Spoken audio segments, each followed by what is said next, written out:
अब हम लोग का नेक्स्ट पॉइंट होगा applications of inductive effect. Application of inductive effect में अगर बात करते हो तो पहला जो हम लोग एप्लीकेशन करने वाले हैं वो है स्टेबिलिटी ऑफ कार्बोकेशन। कार्बोकेटाइन बोल सकते हो, बहुत लोग कार्बोकेशन भी बोलते हैं, ठीक है। स्टेबिलिटी ऑफ कार्बोकेटाइन, तो जहाँ तक ये बात है स्टेबिलिटी ऑफ कार्बोकेटाइन का, क्या होता है कार्बोकेटाइन हम लोग वो समझेंगे। कार्बोकेटाइन क्या होता है पहले हम लोग वो समझेंगे, ठीक है। कार्बन प्लस पर अगर प्लस चार्ज आ जाता है उसको बोलते हैं कार्बोकेटाइन। कार्बन पर अगर प्लस चार्ज आ जाता है तो उसको क्या बोलते हैं, कार्बोकेटाइन बोलते हैं। अच्छा, तो क्या है स्टेबिलिटी कार्बोकेटाइन के बारे में, चलो वो समझते हैं। अगर मान लीजिए एक ऐसा फैक्टर कार्बन पर प्लस चार्ज है, आप अगर बात समझे कार्बन पर प्लस चार्ज है, तो अगर कार्बन पर प्लस चार्ज है और कार्बन पर प्लस चार्ज को हम उसको स्टेबलाइज करें तो स्टेबलाइज कैसे करेंगे, आप कैसे करिएगा स्टेबलाइज, आप खुद जानते हैं किसी भी एलिमेंट को या किसी भी ग्रुप ऑफ एटम को आप अगर स्टेबलाइज करना चाहते हैं तो उसके चार्ज को कम करना पड़ेगा। अगर आप चार्ज को कम करते हैं तो चार्ज को कम कैसे करेंगे, तो चार्ज को अगर आप कम करिएगा, जैसे प्लस है आप प्लस को कम कर दीजिए, कम कैसे करिएगा, किसी भी इफेक्ट के द्वारा। अभी तो पहला इफेक्ट हम पढ़े इंडक्टिव इफेक्ट, तो इंडक्टिव इफेक्ट के बेसिस पर हम क्या करेंगे, प्लस चार्ज को न्यूट्रलाइज करना चाहेंगे।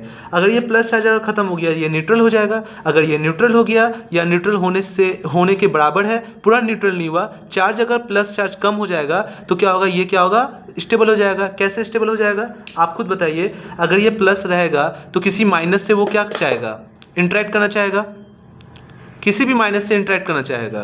तो अगर किसी माइनस से इंटरेक्ट करना चाहेगा तो वह ये हाईली अनस्टेबल होगा ना, इसका रिएक्टिविटी फास्ट हो जाएगा ना। तो अगर मान लो कि ये प्लस को अगर न्यूट्रलाइज नहीं करे तो ये क्या करेगा, फट से माइनस किसी भी सामने में पड़ोसी से माइनस के साथ वो क्या कर देगा, जुड़ जाएगा, जिसके वजह से हम क्या बोलेंगे ये इसका रिएक्टिविटी बहुत ही ख़राब है, इसका रिएक्टिविटी बहुत ही ज़्यादा है, ऐसे बोल देंगे। अगर किसी चीज़ का रिएक्टिविटी अगर ज़्यादा हो जाता है तो आप क्या नाम देंगे उसको, वो हाईली अनस्टेबल है।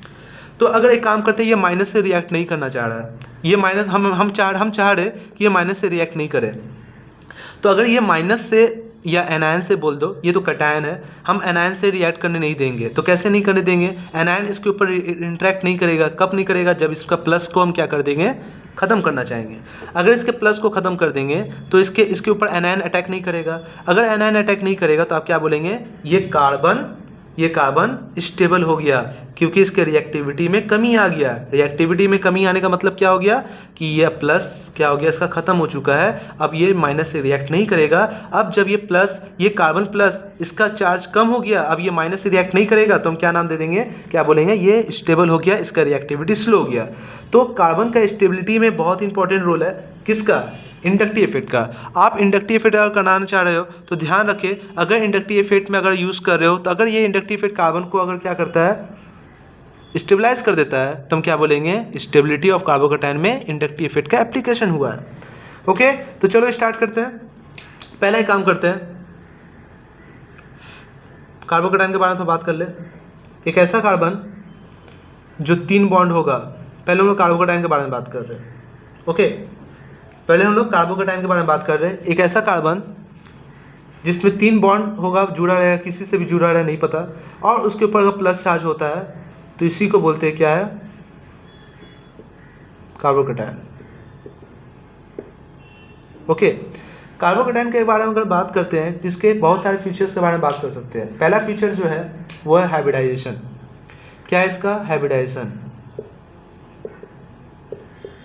अगर इसका हाइब्रिडाइजेशन अगर बात करते हो तो बताइए हाइब्रिडाइजेशन क्या होता है, आप पढ़े हो, कितना sigma bond, number of sigma bond कितना, 1 2 3, क्या बोलोगे, sp2।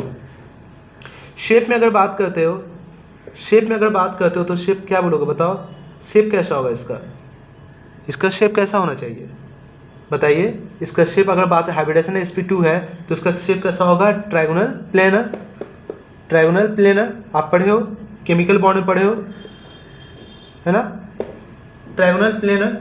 अच्छा, नंबर ऑफ इलेक्ट्रॉन कितना होगा इसमें, बताओ तो, नंबर ऑफ इलेक्ट्रॉन कितना होगा, नंबर ऑफ इलेक्ट्रॉन कार्बन पे कितना होगा, 1 2 3 4 5 6, ये किसी से भी जुड़ा हुआ है, हमको नहीं पता, 6 है, 6 इलेक्ट्रॉन है। जब ये 6 इलेक्ट्रॉन है तो आप ध्यान रखना ये इलेक्ट्रॉन डिफिशियंसी होता है। क्या होता है? इलेक्ट्रॉन डिफिशियंट होता है।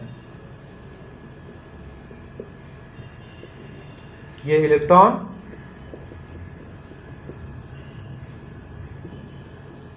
डिफिशियंसी होता है। ये इलेक्ट्रॉन डिफिशियंसी क्यों होता है? क्योंकि इस पर ऑक्टेट कंप्लीट नहीं है।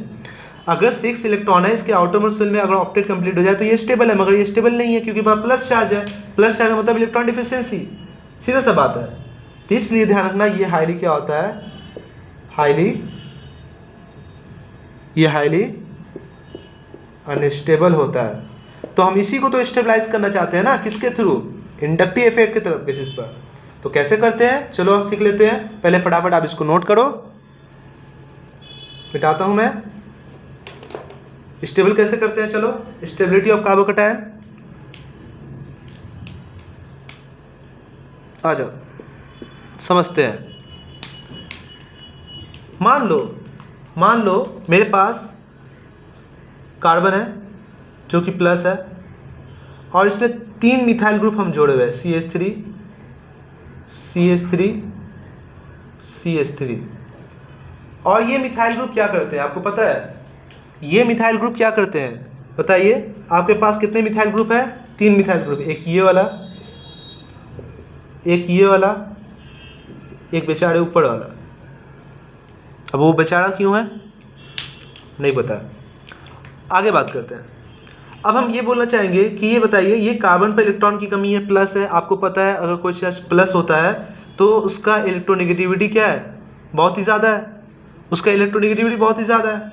ओके, तो आप देख सकते हैं कि इंडक्टिव इफेक्ट जो यहाँ शो कर रहा है, मिथाइल ग्रुप आपको पता है प्लस आई इफेक्ट होता है। ये कार्बन का देखो इलेक्ट्रोनेगेटिविटी नॉर्मल कार्बन से क्या है? ज़्यादा होगा क्योंकि ये प्लस है, प्लस चार्ज होने की वजह से प्रोटॉन ज़्यादा होता है। ये कार्बन नॉर्मल है, ये कार्बन प्लस है, तो इसका इलेक्ट्रोनेगेटिविटी ज़्यादा है, तो ये इलेक्ट्रॉन क्या कर लेगा? इस मिथाइल ग्रुप से अट्रैक्ट कर सकता है। ये यहाँ पर देखो ये कितना है? अट्रैक्ट कर सकता है। ये देखो ये भी कार्बन से ले सकता है। ये कार्बन कैसा है? टर्शरी है, पता है ना? तो आपको लग रहा है कि यहाँ पर कि ये मिथाइल ग्रुप ये भी दे रहा है, इस मिथाइल ग्रुप कार्बन ये भी दे रहा है, ये मिथाइल इस कार्बन को भी दे रहा है, तो इलेक्ट्रॉन क्या होगा? डिफिशियंसी होगा ना। इलेक्ट्रॉन क्या होगा? डिफिशियंसी होगा। डिफिशियंसी इन स्पीसीज को क्या करेगा? ये इलेक्ट्रॉन दे रहा है, देने का काम कर रहा है। तो यहाँ 3 मिथाइल ग्रुप है जो डिफिशियंसी इलेक्ट्रॉन को क्या कर रहा है? इलेक्ट्रॉन देके उसको प्लस चार्ज को खत्म करना चाह रहा है। तो आप बताओ ये पूरा तो नहीं देगा ना, ये पार्शियल इलेक्ट्रॉन का जो शिफ्टिंग है, ये जो इलेक्ट्रॉन है ना वो शिफ्ट कराएगा इधर, ये इधर शिफ्ट कराएगा, ये इधर शिफ्ट कराएगा, और शिफ्ट कराने से कार्बन को 3 मिथाइल से क्या होगा? थोड़ा इलेक्ट्रॉन मिल जाएगा, जिसके वजह से ये इलेक्ट्रॉन की कमी को थोड़ा सा पूरा कर पाएगा। जिसको सब बताओ, अब बताओ, अब यहाँ पर क्या हो गया? प्लस चार्ज आ गया। अब प्लस चार्ज आने की वजह से क्या हो? 3 मिथाइल से इलेक्ट्रॉन थोड़ा ले लेगा, तो प्लस चार्ज थोड़ा घट जाएगा ना, तो स्टेबिलिटी क्या होगा? बढ़ जाएगा। तो इसी तरह से इंडक्टिव इफेक्ट हमें एप्लीकेशन कर लिए, एप्लीकेशन लगा ली यहाँ पर इंडक्टिव इफेक्ट का। मिथाइल का इंडक्टिव इफेक्ट इधर लगा, इंडक्टिव इधर लगा, इंडक्टिव इधर लगा, तो इधर से लगने से हम क्या बोल सकते हैं? ये इंडक्टिव इफेक्ट का एप्लीकेशन है। तो आपको इसी तरह से ये समझना पड़ेगा कि कौन सा कार्बोकैटायन ज़्यादा स्टेबल होगा। क्यों? क्योंकि बताओ ये इलेक्ट्रॉन अगर लेगा, ये भी लेगा, तो स्टेबिलिटी में क्या होगा? स्टेबिलिटी, इलेक्ट्रॉन डिफिशियंसी अगर बात कर लेते हैं, इलेक्ट्रॉन डिफिशियंसी क्या होगा? घटेगा। जब इलेक्ट्रॉन डिफिशियंसी घटेगा, ठीक है, इलेक्ट्रॉन डिफिशियंसी बोले जो कमी था वो घट जाएगा। कमी को तो पूरा हो रहा है ना, इलेक्ट्रॉन डिफिशियंसी घट रहा है, तो हम क्या बोलेंगे? स्टेबिलिटी क्या होगा? स्टेबिलिटी क्या होगा? बढ़ जाएगा। इलेक्ट्रॉन कम नहीं हो रहा, इलेक्ट्रॉन डिफिशियंसी कम हो रहा, जो मेरा कमी था उसको क्या मिल रहा है? वो कमी खत्म हो रहा है मेरा। बात समझ में आ रहा है ना? तो स्टेबिलिटी तो बढ़ जाएगा। तो आप ये बात समझिए क्या हो रहा है। तो यहाँ पर क्या हो रहा है? प्लस आई इफेक्ट लग रहा है। ये क्या कर रहा है? प्लस आई इफेक्ट लगा रहा है। ये भी देखो क्या कर रहा है? प्लस आई इफेक्ट लगा रहा है। ये भी क्या कर रहा है? प्लस आई इफेक्ट लगा रहा है। प्लस आई इफेक्ट लगा के इस कार्बन को क्या कर रहा है? इलेक्ट्रॉन दे के उसके स्टेबिलिटी को बढ़ा रहा है, क्योंकि चार्ज अगर कम हो जाएगा तो स्टेबिलिटी बढ़ जाएगा। तो आप खुद बताइए, हम एक क्वेश्चन देते हैं, बताइए क्वेश्चन नंबर 1,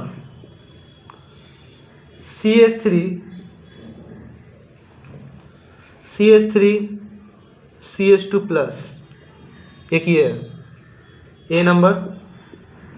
बी नंबर बात करते हैं, CH2 प्लस, ठीक है। C number CH3 CH2 CH2 CH2 plus, और D number CH3 CH2 CH2 CH2 CH2 plus. आप बताइए स्टेबिलिटी कहाँ सबसे ज़्यादा है, स्टेबिलिटी कहाँ सबसे ज़्यादा है?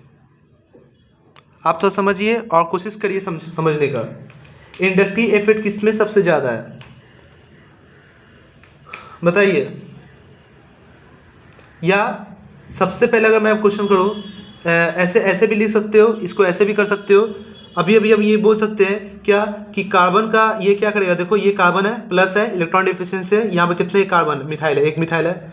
यहाँ पर कौन है, इथाइल है, मगर यहाँ पर क्या है, प्रोपाइल है, और यहाँ पर क्या है, ब्यूटाइल है। हमको तो जहाँ तक लगता है एट कार्बन नंबर 4 पर इंडक्टिव इफेक्ट 0 हो जाता है। मतलब हम ये बोलना चाहेंगे कि लगभग अगर कार्बन इंडक्टिव इफेक्ट का बात करते हो तो 3 कार्बन तक इफेक्ट काम करता है। 4th कार्बन 1 2 3 4, यहाँ पर तो क्या होने वाला है, अप्रॉक्स 0 आने वाला है ना इंडक्टिव इफेक्ट। मगर 0 तो आएगा, मगर थोड़ा सा तो इंक्रीज करेगा ना। मेरा ये क्वेश्चन है, इंक्रीमेंट थोड़ा सा तो करेगा ना। 0 हो जाता है मतलब सही है, मगर 3 और 4 में सबसे ज़्यादा इंडक्टिव इफेक्ट कौन सा करेगा, 4th वाला करेगा। अब तुम बात बता, स्टेबिलिटी सबसे ज़्यादा किस में होगा, डी वाला में होगा, क्योंकि इसमें 4 कार्बन इलेक्ट्रॉन देगा इसको। 3 नंबर देखो, सी नंबर देखो, ये क्या करेगा, थोड़ा देगा, ये भी थोड़ा देगा, ये भी देगा, मगर इसमें देखो ये भी दे रहा है, ये भी दे रहा है, ये भी दे रहा है, और ये भी दे रहा है। लगभग ये दोनों में क्या होगा, सेम होगा। मगर इन दोनों में पूरा परफेक्ट अगर बात करें तो सबसे ज़्यादा स्टेबिलिटी किस में ज़्यादा होगा, कार्बन को, इसमें, क्योंकि ये 4 कार्बन जो है इस कार्बन को देगा। मगर हम क्या बोले थे, एट कार्बन नंबर 4 पर 1 2 3 4 पर ये मिथाइल ग्रुप उतना पार्टिसिपेट इलेक्ट्रॉन ज़्यादा नहीं करता, थोड़ा सा करता है। मतलब ये लगभग कितने के बराबर है, 3 है, यहाँ भी 3 है, तो ये और ये बात तो सेम हो जाएगा ना। मतलब अगर एक्यूरेट के बारे में बात करें, थोड़ा सा जो पार्शियली भी दे रहा है उसको भी अगर काउंट करना चाहे तो हम क्या बोलेंगे, ये सबसे ज़्यादा क्या करेगा, इलेक्ट्रॉन देगा प्लस को, और इलेक्ट्रॉन इस कार्बन को मिल जाएगा। इलेक्ट्रॉन मिलने की वजह से प्लस चार्ज घट जाएगा, घटने से स्टेबिलिटी बढ़ जाएगा। तो अगर मैं ऑर्डर लिखूं, तो ऑर्डर अगर लिखना चाहोगे, मैं अगर ऑर्डर लिखना चाहूँ तो तुम क्या बोलोगे, ऑर्डर क्या होना चाहिए, एक डी का सबसे ज़्यादा होगा, फिर सी का ज़्यादा होगा, और अगर बी का होगा फिर उसके बाद ए का होगा। क्यों, क्योंकि अगर तुम ध्यान दो, ए में क्या देख रहे हो, बहुत ही एक ही मिथाइल ग्रुप है, मगर बी में देखो 2 मिथाइल ग्रुप है, इथाइल, इसमें देखो 3 मिथाइल ग्रुप है, इसमें 4 मिथाइल ग्रुप है। समझ में आ रहा क्या बोल रहे। अच्छा, अगर एग्जैक्ट अगर ऑप्शन के बेसिस पर बोलो, अगर क्वेश्चन बोल दे which of the following is the similar inductive effect show, किसमें सिमिलर इंडक्टिव इफेक्ट शो कर रहा है, बताओ इनमें से कौन सा ऑप्शन में इंडक्टिव इफेक्ट शो सेम कर रहा है, या इनमें से सबसे ज़्यादा सेम स्टेबिलिटी मिल रहा है कार्बोकेटाइन को, ऐसे बोल सकते हो, सेम स्टेबिलिटी हो रहा है कार्बोकेटाइन को, ये वाला। क्यों, क्योंकि कार्बन नंबर 3 है, 1 2 3, ये 4th वाला क्या है, बहुत ही निग्लेजिबल है। ये दोनों क्या होगा, सिमिलर इंडक्टिव इफेक्ट होगा या सिमिलर स्टेबिलिटी ऑफ कार्बोकेटाइन हम बोल सकते हैं। मगर एग्जैक्ट अगर बात किया जाए तो हम क्या बोलेंगे, डी नंबर सबसे ज़्यादा होगा, फिर सी, फिर बी और ई। और हम ये भी बोल सकते हैं डी और सी क्या होगा, सेम होगा, फिर बी और ए सबसे कम होगा। ये भी आंसर हम दे सकते हैं। ओके, बात समझ में आया, क्लियर है। अच्छा, इसको मिटाते हैं।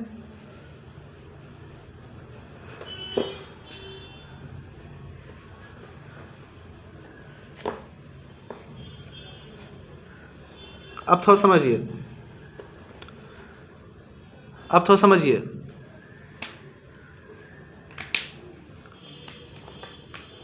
क्वेश्चन नंबर 2, CH3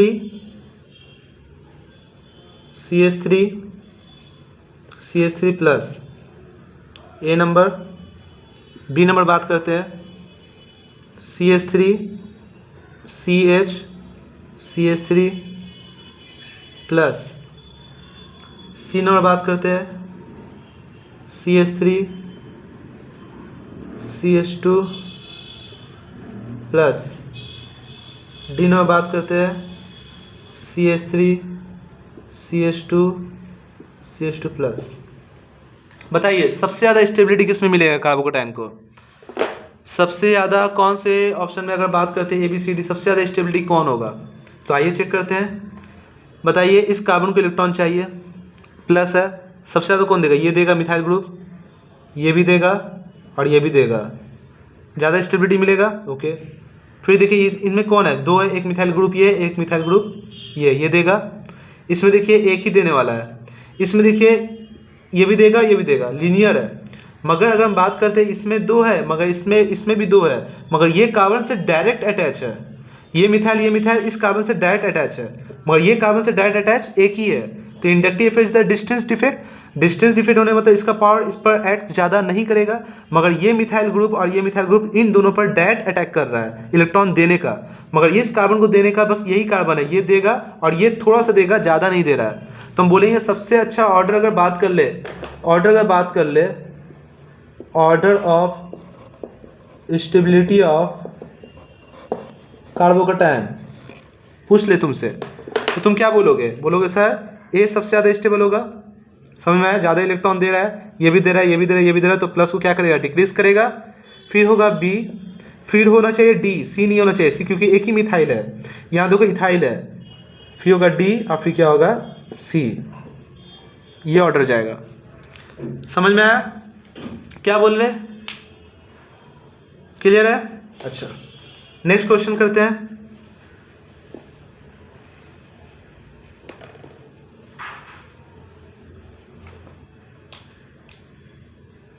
तो order of stability of carbocation अभी बात की है, तो उसमें आया मेरा 3 डिग्री सबसे ज़्यादा, फिर 2 डिग्री, फिर 1 डिग्री, फिर मेरे पास मिथाइल। ये ऑर्डर को एकदम दिमाग में रखिए, 321 का ऑर्डर याद रखिए दिमाग में। 321 में अगर बात करते हैं स्टेबिलिटी क्या होता है, 3 डिग्री सबसे ज़्यादा, फिर 2 डिग्री, फिर 1 डिग्री, ये यूज़ होगा तुम्हारा अल्काइल हैलाइड में, बहुत ही ज़्यादा यूज़ होने वाला है। ओके, बात समझ में आया? नेक्स्ट क्वेश्चन, ये मैं बता दिया, थोड़ा दिमाग में आ गया तो मैं बता दे रहा हूँ, 321 का, ठीक है। अब नेक्स्ट क्वेश्चन करते हैं, क्वेश्चन नंबर 2।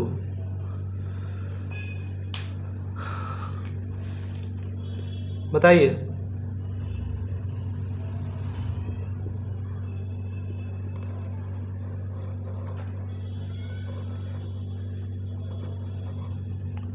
ए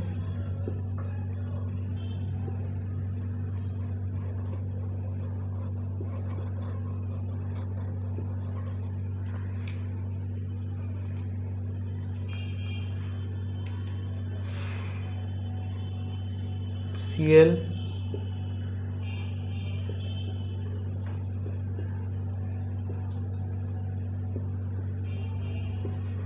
फ्लोरीन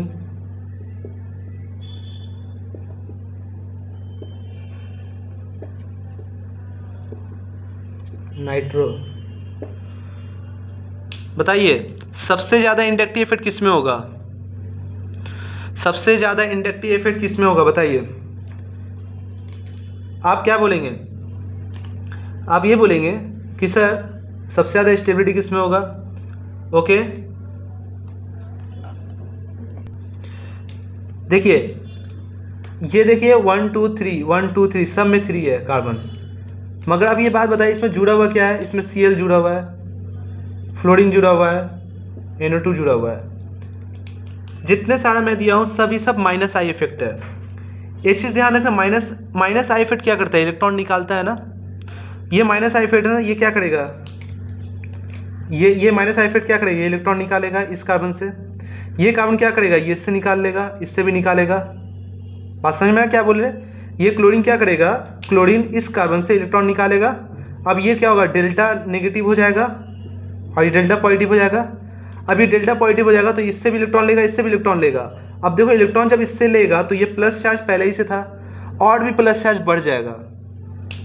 तो बताओ अगर ये प्लस चार्ज बढ़ जा रहा है, क्यों बढ़ रहा है, क्योंकि ये कार्बन क्या कर रहा है, ये इलेक्ट्रॉन ले रहा है।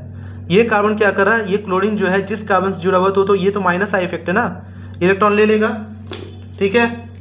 और अगर ये इलेक्ट्रॉन ये क्लोरीन इस कार्बन से जब इलेक्ट्रॉन ले लेगा, ये खींच लेगा, तो ये कार्बन डेल्टा पॉजिटिव हो गया ना, अब इसका न्यूक्लियर चार्ज बढ़ गया ना, तो ये क्या करे, इस कार्बन से इलेक्ट्रॉन खींचेगा। जब इस कार्बन से इलेक्ट्रॉन खींचेगा तो इलेक्ट्रॉन भी और भी क्या हो जाएगा, डिफिशिएंसी हो जाएगा। जब और भी डिफिशिएंसी हो जाएगा तो प्लस चार्ज और भी बढ़ जाएगा, प्लस चार्ज और भी बढ़ जाएगा। जब प्लस चार्ज बढ़ जाएगा तो प्लस चार्ज बढ़ने का मतलब क्या है, हाईली अनस्टेबल। कटायन का चार्ज अगर बढ़ जाता है, अभी हम बताए थे कार्बोकटायन का अगर चार्ज इंक्रीज हो गया तो स्टेबिलिटी क्या हो जाएगा, स्टेबिलिटी डिक्रीज कर जाएगा। अगर कटायन का चार्ज घट जाएगा तो स्टेबिलिटी भी क्या होगा, बढ़ जाएगा। बताओ ये माइनस आई इफेक्ट क्या करता है, माइनस आई इफेक्ट इलेक्ट्रॉन निकालता है। जब निकालेगा तो इलेक्ट्रॉन इसको क्या कर देगा, इलेक्ट्रॉन इस कार्बन के इलेक्ट्रॉन को डिफिशिएंसी कर लेगा। जब इलेक्ट्रॉन निकाल लेगा तो ये प्लस चार्ज बढ़ जाएगा, तो हम क्या बोलेंगे, ये हाईली अनस्टेबल हो गया। तो एक चीज़ का ध्यान रखें, माइनस आई इफेक्ट हमेशा क्या करता है, is inversely proportional to stability. Minus I effect हमेशा स्टेबिलिटी को घटाता है, और प्लस आई इफेक्ट हमेशा क्या करता है, अभी भी देखे थे ना, मिथाइल ग्रुप इलेक्ट्रॉन देके क्या कर रहा था, उसको स्टेबिलिटी को बढ़ा रहा था, और ये क्या करता है, स्टेबिलिटी को बढ़ाता है। डायरेक्टली रिलेशन है, plus I effect directly relation है, minus I effect inversely relation होता है हमेशा। ये चीज़ का ध्यान रखें, minus I effect inversely proportional to stability. क्यों, माइनस आई इफेक्ट जितना ज़्यादा होगा इलेक्ट्रॉन उतना निकाल लेगा, जब उतना निकाल लेगा तो इलेक्ट्रॉन डिफिशिएंसी उतना ज़्यादा हो जाएगा, तो प्लस चार्ज बढ़ने से स्टेबिलिटी घट जाएगा। हम तो स्टेबिलिटी का ऑर्डर पूछे तुमसे, तो बताओ minus I effect, minus I effect, minus I effect, सबसे ज़्यादा माइनस आई इफेक्ट का ऑर्डर हम लोग याद है, order of minus I effect किसका होता है, माइनस आई इफेक्ट। जाओ देखो, चेक करो, माइनस आई इफेक्ट का ऑर्डर देखो, NO2 का ज़्यादा होता है, फिर फ्लोरीन का होता है, फिर क्लोरीन का होता है। जाओ देखो, मिल जाएगा। तो बताओ इसका माइनस आई इफेक्ट ज़्यादा है ना, तो ज़्यादा माइनस आई इफेक्ट होगा तो स्टेबिलिटी घटेगा, तो ये कंपाउंड सबसे ज़्यादा अनस्टेबल है। फिर उसके बाद ये अनस्टेबल है, फिर उसके बाद ये अनस्टेबल है। सबसे कम अनस्टेबल कौन है, ये। सबसे ज़्यादा स्टेबिलिटी यही है। क्यों, क्योंकि माइनस आई इफेक्ट अगर जितना ज़्यादा बढ़ता है तो स्टेबिलिटी घटता है। तो माइनस आई इफेक्ट देखो इसका है नहीं है, तो स्टेबिलिटी बना हुआ है। देखो माइनस आई इफेक्ट बढ़ गया, ये तो प्लस आई इफेक्ट है ना, ये तो इलेक्ट्रॉन देगा ना, स्टेबलाइज कर देगा। तो अगर स्टेबिलिटी का ऑर्डर तुमसे पूछे, स्टेबिलिटी ऑफ कार्बोकटायन का स्टेबिलिटी अगर तुमसे पूछे तो तुम क्या दोगे, बोलो सर ए सबसे ज़्यादा स्टेबल होगा, बी देखो Cl आ गया मतलब घट गया, C और भी घट गया, D सबसे अनस्टेबल D है। ओके, बात समझ में आ रहा क्या बोल रहे, फटाफट आप इसको नोट करो।